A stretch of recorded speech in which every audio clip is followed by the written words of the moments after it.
साल थिया इनके इसके कद मदनी मुल्क घुराईंदे। साल थिया इनके इसके कद मदनी मुल्क घुराई।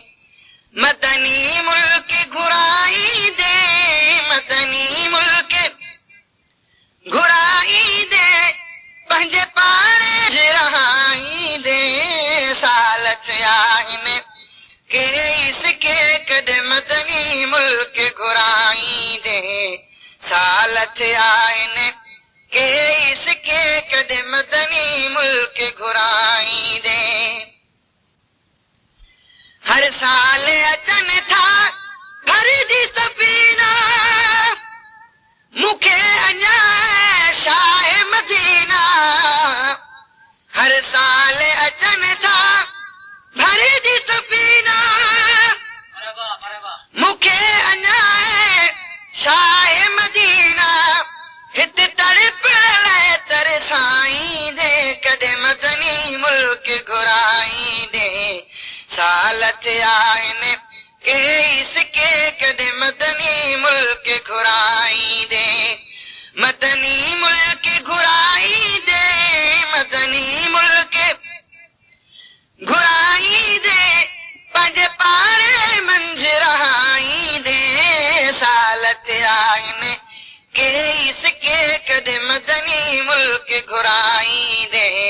साल थिया इनके इसके कदे मदनी मुल्क घुराई दे।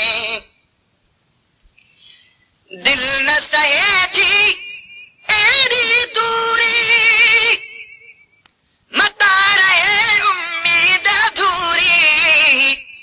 दिल न सहे थी एड़ी दूरी, मता रहे उम्मीद अधूरी। आना मुखे ऐ हबीब हुजूरी, आना मुखे ऐ हबीब हुजूरी। पंहिंजो रोज़ो पाक चुमाई दे, कदे मदनी मुल्क घुराई दे। साल थिया इनके इसके कदे मदनी मुल्क घुराई दे।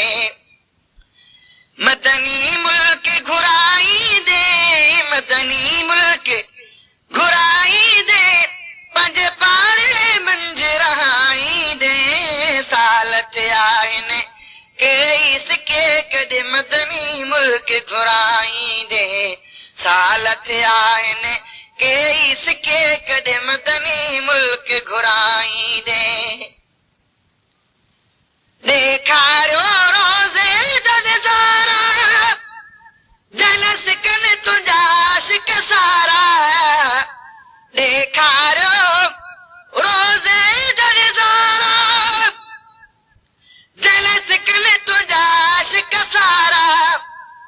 अर्ज़ सुणी ऐं हबीब प्यारा, अर्ज़ सुणी ऐं हबीब प्यारा। पंहिंजे घिटनि में घोट घुमाई दे, कदे मदनी मुल्क घुराई दे। साल थिया इनके इसके कदे मदनी मुल्क घुराई दे। मदनी मुल्क घुराई दे, मदनी मुल्क घुराई दे, पंहिंजे पाणे मंझि रहाई दे। साल थिया इनके इसके कदे मदनी मुल्क घुराई दे।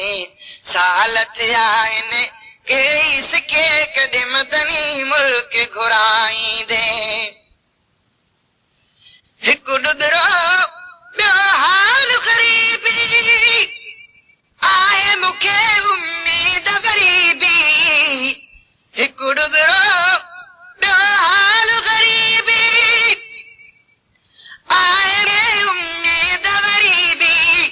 हाणे पंहिंजे रोज़े जे क़रीबी, हाणे पंहिंजे रोज़े जे क़रीबी। कन सार खनात पढ़ाई दे, कदे मदनी मुल्क घुराई दे। साल थिया इनके इसके कदे मदनी मुल्क घुराई दे। मदनी मुल्क घुराई दे, मदनी मुल्क घुराई दे, पंहिंजे पाणे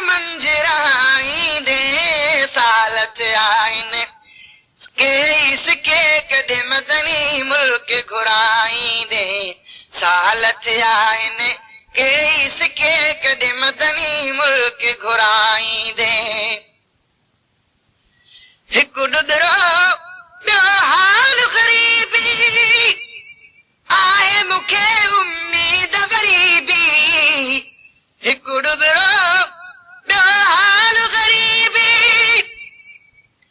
आहे मूंखे उम्मीद ग़रीबी हाणे पंहिंजे रोज़े जे क़रीबी हाणे पंहिंजे रोज़े जे क़रीबी कन सार खनात पढ़ाईंदे कॾहिं मदनी मुल्क घुराईंदे साल थिया आहिनि केस के कॾहिं मदनी मुल्क घुराईंदे मदनी मुल्क घुराईंदे मदनी मुल्क घुराईंदे पंहिंजे पाड़े मंझि रहाईंदे साल थिया आहिनि केस के कॾहिं मदनी मुल्क घुराईंदे साल थिया आहिनि केस